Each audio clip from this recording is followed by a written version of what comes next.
Salut les amis, bienvenue. Le récit commence à changer peu à peu, les amis, à ce qui concerne la situation en Ukraine ou la guerre en Ukraine ou ce que vous voulez bien, ce que les Russes appellent l'opération spéciale en Ukraine. Les Occidentaux, comme dans leur logique irrégulière, font que les gens peuvent rester là en pensant que, en croyant que, ils sont les amis des Occidentaux, surtout l'élite comprador, corrompue en Occident. Mais que non.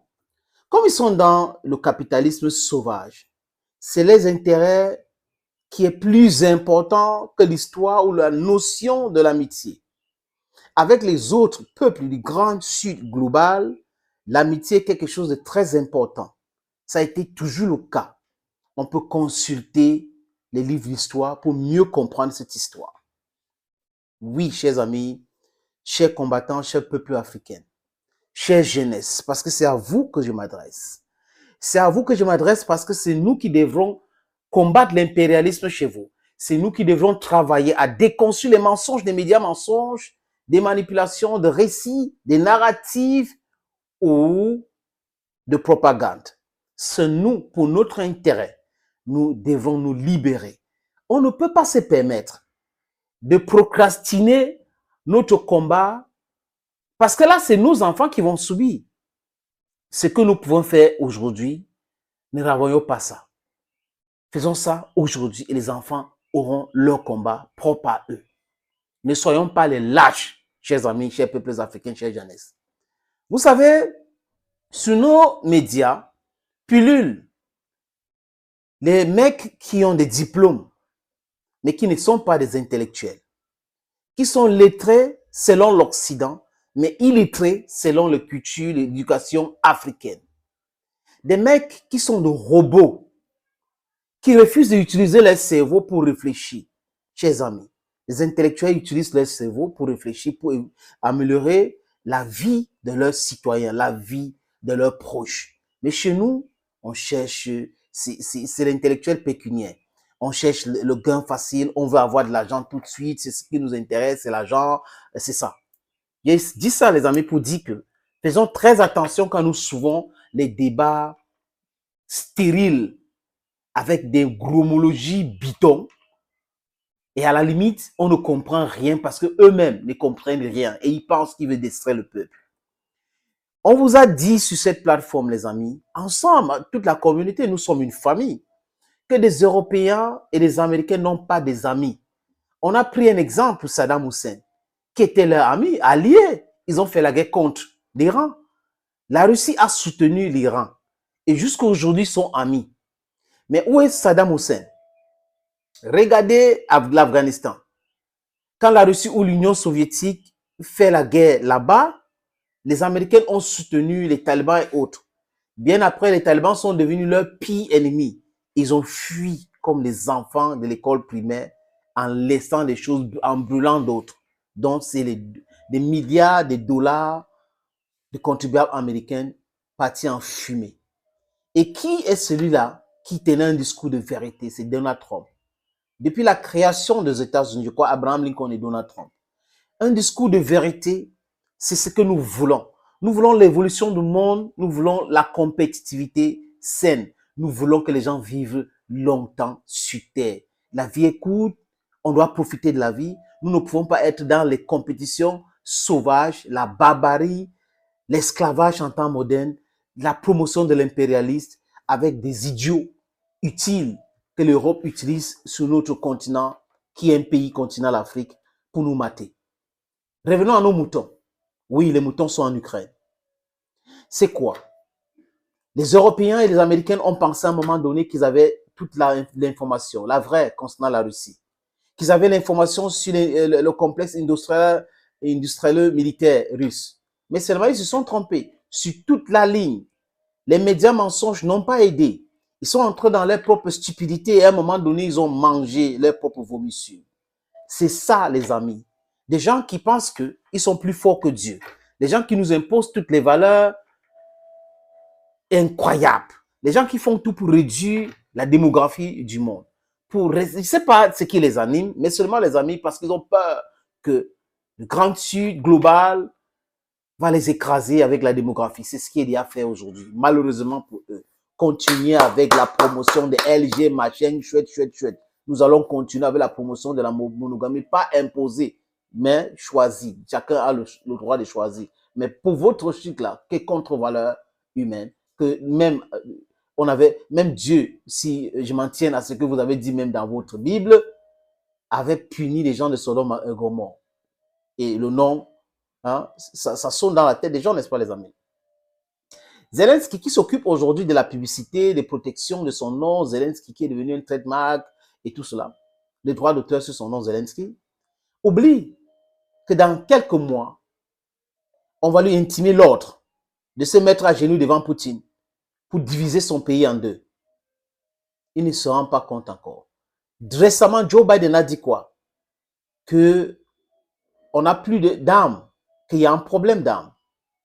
Les Allemands sont en train de réfléchir, tout le monde réfléchit aujourd'hui. L'état-major de l'armée allemande a critiqué la stratégie de l'armée ukrainienne. Les Polonais ont dit clairement que nous sommes là pour notre intérêt. Et quand notre intérêt est en danger, on soutient. Au cas contraire, nous ne sommes plus là. Les autres pays sont en train de dire exactement la même chose. Regardez la France qui se prépare pour faire une guerre interminable au Niger. Si ça commence demain, qui va mettre la France totalement hors de l'Afrique. Donc voilà ce qu'ils ont. C'est-à-dire qu'ils se sont engouffrés dans quelque chose qu'ils ne maîtrisaient pas. Et quand je dis ici qu'ils ont croqué un gros morceau qui est difficile à avaler, ou même difficile à croquer même avec la bouche, des gens, sénateur, tu fais rire avec cela. C'est ça. Voilà les effets. It has a ripple effect all over the world today. French are in total feebility. The weakness of the French people is, we can see it, is visible. The Americans are losing their rights on people or country commercing or doing commerce, with the dollar, la dédollarisation. Are you getting the point, friends? So these people are thinking and they know that the exact cause of all these things that's happening is Ukraine. And we say, thank God, Africans, we say, thank God for what is happening in Ukraine. Thank God, thank God. Because we've been assisting on situations in Africa where finance will just come and then kill the president, remove a president from power, oust the president, just because the president was thinking the interests of his people. So Africans, to them, is like their farmyard, and Africans should not think development. Africans should remain the farmyard and underdeveloped, so that they should be pretending that they are giving aid to Africa. Nonsensical nonsense. Dear friends, les amis, je vous suggère donc de regarder cet élément, le récit qui change dans les médias mensonges aujourd'hui, qui commence à accuser l'Ukraine. Ils commencent à refuser de relayer le mensonge ukrainien parce qu'ils sont fatigués. La situation même dans leur pays s'empire de jour en jour et ils n'arrivent pas à s'en sortir. Donc, il faut changer de paradigme et aujourd'hui, ils pensent discuter avec Vladimir Poutine. Regardez Erdogan l'autre jour, il a appelé Vladimir Poutine. Allô, Mr. President, mon ami Poutine. Poutine a dit oui, bonjour. Sur la cause sur les grains ukrainiens là, tu vois, il faut revenir sur ça. Poutine, il n'y a pas de problème. Je vais revenir sur ça, mais seulement les conditions et tout ça doit être respecté. Nous aussi, on a besoin de ça. Il faut que ça soit respecté. Erdogan a compris le message. Tu as joué avec la sincérité des Russes pour une première fois, une deuxième fois. Il n'y a pas une troisième fois. Il y a pas, ça n'existe pas. Ce n'est plus comme ça. Le monde ne tourne pas autour de ce genre-là, de l'OTAN et non. Il y a d'autres organisations, il y a d'autres personnes dans le monde entier qui refusent votre diktat. Chers amis, chers peuples africains, je vous suggère de regarder ceci. Monsieur Latab, bonsoir. Alors, comment expliquer que les médias traditionnellement pro-ukrainiens, on l'a vu, critiquent de plus en plus la stratégie militaire de Kiev? Ce qui est très intéressant, et vous l'avez rappelé durant votre émission, c'est un premier point, c'est que les médias occidentaux, d'abord, parlent de contre-offensive. C'est important, normalement, quand il y a une contre-offensive, c'est que ça fait suite à une offensive. Or, les Russes n'ont pas attaqué. Ils ont attendu l'offensive ukrainienne, qui rencontre des lignes de défense russes bien conçues, tandis que l'armée ukrainienne est de moins en moins qualitative.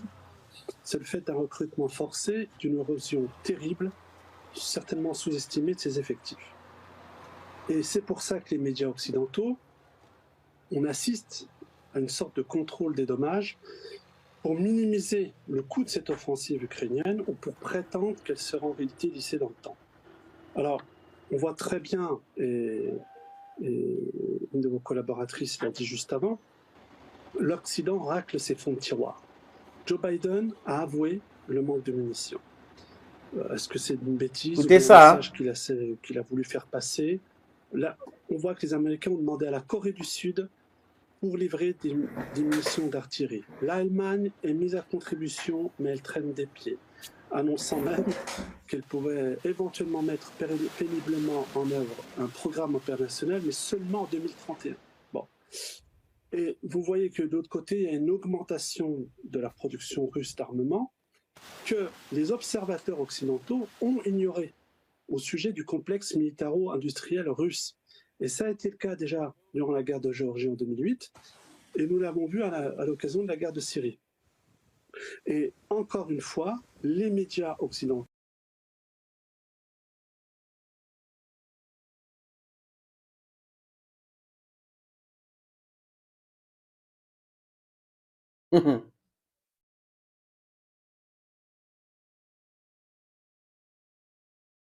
ils commencent à utiliser des armes à sous-munitions, et c'est une véritable torsion du droit qu'il faut rappeler, j'insiste, parce que cette torsion du droit, c'est l'indice d'un différentiel de puissance. Et il est important d'insister sur cette situation, car on voit très très bien que ce n'est pas l'énorme Russie contre la petite Ukraine, c'est toute la surpuissance de la subversion, je pense qu'on va dire mondialiste, face à une Russie encore fragile, qui essaye de se défendre au mieux. Et si vous me permettez de conclure là-dessus, c'est qu'aujourd'hui, la force, j'ai envie de dire, de la Russie, c'est qu'elle refuse son pillage. Elle refuse que soit détruite sa souveraineté.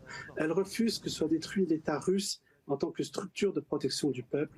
Et aujourd'hui, c'est le seul État à ce point qui lutte contre la criminalité financière internationaliste. C'est pour ça que vous voyez que les pauvres Ukrainiens n'en sont que des marionnettes, ainsi que le mafieux Zelensky. Et c'est une très bonne chose que la Russie puisse gagner, car c'est un message fondamental qui est envoyé au peuple du monde. C'est très important. Et les médias occidentaux aujourd'hui ont peur de cette réalité objective. Alors, est-ce qu'au-delà de cette rhétorique des médias occidentaux, est-ce qu'on assiste à une lassitude de la part des alliés de l'Ukraine? Et dans ce cas, est-ce que ça pourrait les pousser à la table des négociations ou on n'est pas dans cette optique-là du tout? Alors, vous posez la bonne question et vous avez entièrement raison. La Russie a déjà gagné. Il faut vraiment l'entendre. Et c'est évident que d'ici très peu de temps, les négociations vont avoir cours, d'autant que, vous l'avez évoqué dans un sujet précédent, il y a cette crise céréalière qui pointe son nez.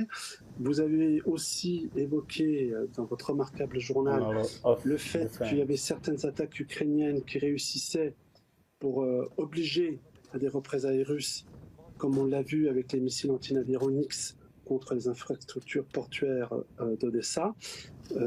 Tout ça, bien sûr, en représailles contre les attaques ukrainiennes contre les ponts de Crimée. Toute cette agitation propagandaire, médiatique contre la Russie, vous voyez, elle est en train de prendre fin parce qu'elle va commencer à amener un discours pacifiste pour amener une négociation avec la Russie. Et vous l'avez dit tout au début de votre émission, vous avez cité Politico, mais c'est le Financial Times aussi d'aujourd'hui qui rappelle que la Maison-Blanche, face aux républicains récalcitrants contre l'offensive ukrainienne et contre les budgets d'armement à l'Ukraine, vont obliger, dans le prochain vote supplémentaire pour l'Ukraine, à demander au Congrès de financer des armes pour Taïwan.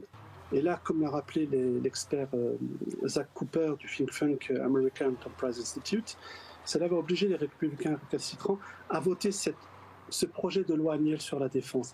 Mais vous voyez, les Américains changent de cap. Ils vont commencer à se recentrer sur la zone pacifique et laissant l'Ukraine devoir négocier avec la Russie. Et je pense même que ce sera les Russes qui imposeront leurs conditions. Et je me demande si ce n'est pas déjà fait. Alors, monsieur Lattable, une dernière question pour rebondir un petit peu sur ce que vous venez de dire par rapport au poids de la politique américaine. Est-ce que l'élection présidentielle à venir peut avoir un impact, et quel impact sur la question ukrainienne? Eh bien, bien sûr, c'est évident. Vous voyez déjà que les deux principaux candidats à Biden, que ce M. Kennedy et Donald Trump, sont extrêmement récalcitrants face à ce conflit. Alors pour Kennedy, une véritable dénonciation de ce qu'ont fait les États-Unis et la CIA en Ukraine, c'est-à-dire le trafic humain, le trafic d'armes, trafic de toutes sortes d'ailleurs, véritable mafia qu'il dénonce. Quant à Donald Trump, il est dans une volonté de rééquilibre des forces et d'un nouveau pacte, entre guillemets, d'amitié avec Vladimir Poutine et se concentrer essentiellement sur la Chine. Donc, de toute façon, l'élection américaine abordera la thématique de l'Ukraine. Et vous verrez, je prends le pari que dans un temps record là, Zelensky va être obligé de négocier avec Vladimir Poutine, parce que les élections américaines, comme l'a rappelé Zach Cooper, vont être déterminantes sur le fait que les républicains veulent cesser, et d'autant plus, on va se parler franchement, les États-Unis ont, grâce à ce conflit, ont mis la main sur l'Europe.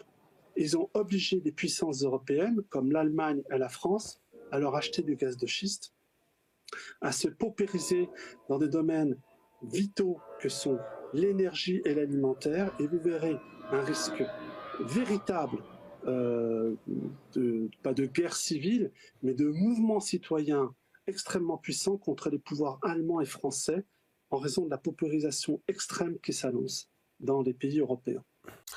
Voilà, les amis, ces 7 minutes, il fallait comprendre comment ça se passe, comment ces gens réagissent et pourquoi ils ne sont pas cohérents avec eux-mêmes. Pourquoi ils n'ont pas des amis sincères. C'est de ça qu'il est question, chers amis, chers peuples africains. Vous avez compris aujourd'hui que l'Ukraine est dans la merde. Excusez l'expression. Mais l'Ukraine est dans quelque chose que Zelensky et ses amis ont voulu plonger le peuple ukrainien dedans. Et c'est aux intérêts américains et aux intérêts européens. Rien de tout ça ne va bénéficier au peuple ukrainien. Le peuple ukrainien qui devrait aller vers la paix pour préserver les vies humaines et les territoires, paix les hommes, paix ses territoires, paix ses terres, paix ses ports.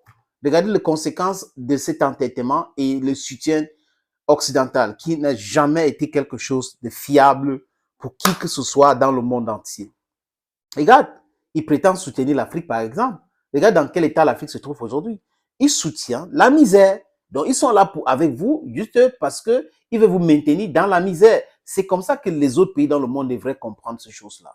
Des gens qui viennent chez vous vous imposer comment ils pensent, comment vous devrez marcher, comment vous devrez dormir, comment vous devrez faire l'amour avec votre femme, avec quel homme est-ce que vous devrez vous marier si vous êtes une femme. Est-ce que c'est des gens fiables? Et après, on aura les philosophes qui vont nous raconter du n'importe quoi, comme le pseudo-philosophe de la Côte d'Ivoire, là. Comment il s'appelle encore? C'est Simplice Dion Yodé. Oui, un intellectuel à la place de l'intellectuel. Les amis, thank you for watching. Bye bye.